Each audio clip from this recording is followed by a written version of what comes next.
All that glitters is not gold.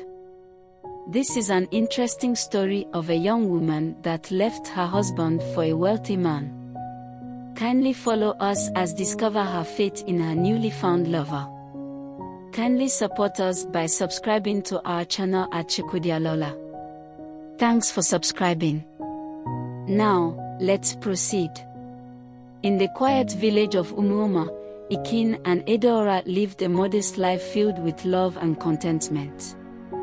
Though they had little in terms of material wealth, they found joy in each other and in the simple pleasures of their daily lives. But Edeora, once satisfied with their humble existence, began to dream of more. She yearned for luxury, for the gold and jewels she saw in the market, and for a life beyond the fields of Umuoma. Her desires were stoked when Emeka, a wealthy trader from a neighboring town, arrived in the village. He was handsome, well-dressed, and flaunted his wealth with a confidence that drew Edeora's attention. He showered her with gifts, jewelry, and promises of a life filled with riches. Blinded by greed, Edeora found herself captivated by Emeka's charm and began to distance herself from Ikin, who noticed the change in his wife with a growing sense of dread. One evening, after yet another argument with Ikin about her growing obsession with wealth, Edeora made a fateful decision. She packed her few belongings and left their small hut, walking away from the only life she had ever known to be with Emeka. The pain in Ikin's heart was unbearable, but he could only watch as the woman he loved disappeared into the night. Edeora arrived at Emeka's grand mansion, a place of luxury she had never imagined. Marble floors, chandeliers, and servants who catered to her every whim surrounded her. At first, she was intoxicated by the splendor and the endless parade of fine clothing and jewelry that Emeka lavished upon her. But soon, she began to notice strange things: rooms in the mansion that were always locked, whispered conversations among Emeka's men, and the unsettling feeling that she was being watched. One night, Emeka revealed his true intentions.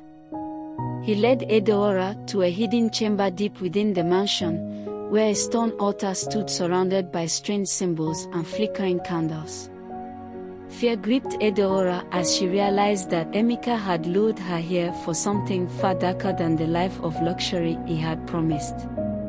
She was to be a sacrifice in a ritual that would increase his wealth and power, a ritual that would cost her life. Desperate and terrified, Edeora tried to escape, but the mansion was a labyrinth, and Emeka's men were always close behind.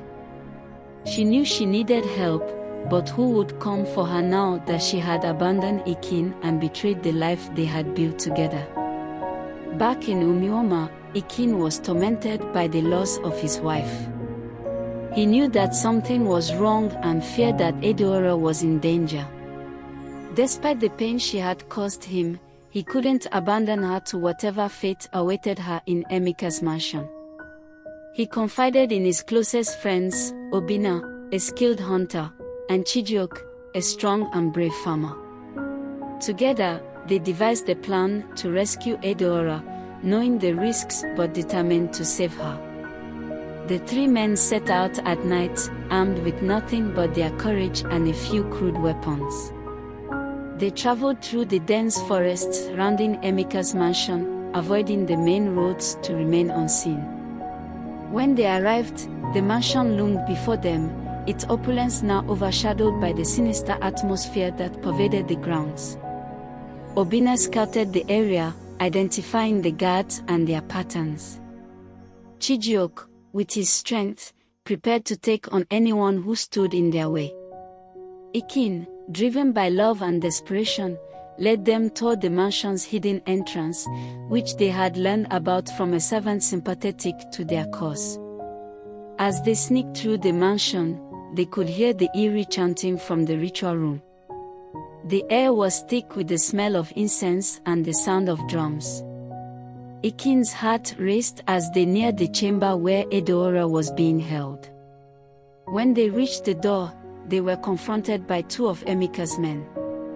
A fierce struggle ensued, Obinna with his bow, Chijioke with his club, and Ikin with nothing but his bare hands and the determination to save Edeora.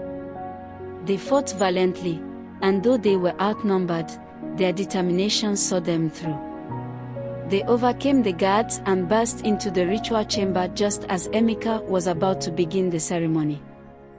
The sight of Edeora, bound and terrified on the altar, fueled Ikin's rage. He charged at Emeka, tackling him to the ground, while Obinna and Chijioke fought off the remaining men. In the chaos, one of the candles was knocked over, setting the drapes on fire. The flames spread quickly, adding to the panic. Emeka, realizing that his plans were unraveling, tried to flee, but Ikin wouldn't let him escape so easily. The two men grappled, fighting for control.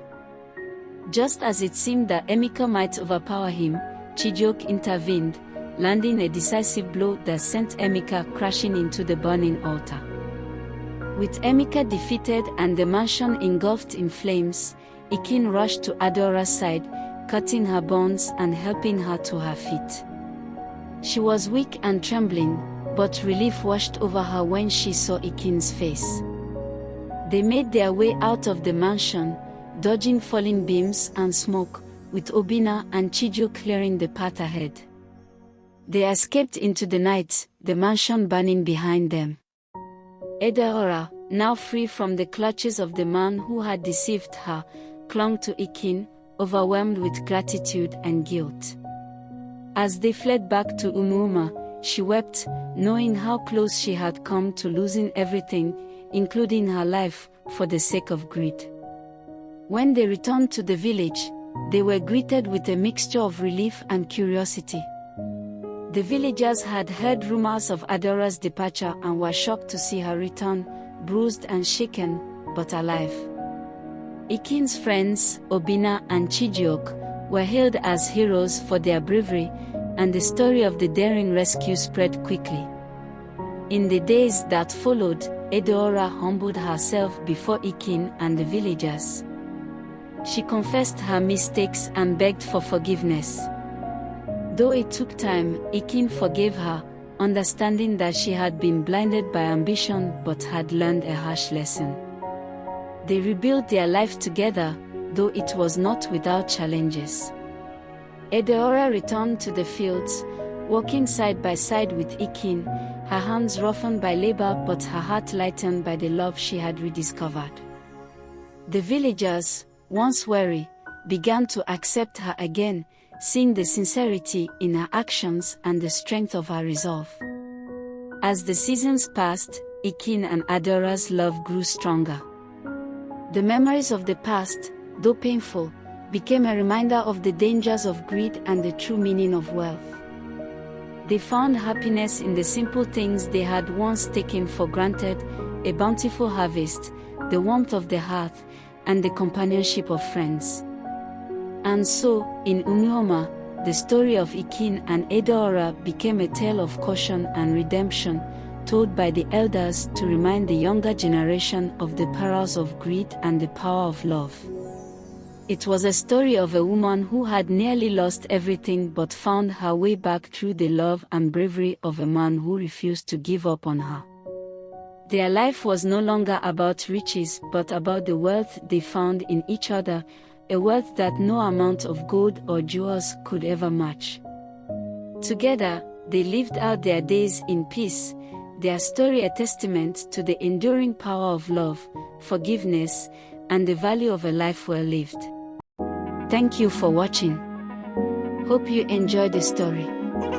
Kindly support us by liking, sharing, and subscribing to our channel at Chukwudialola.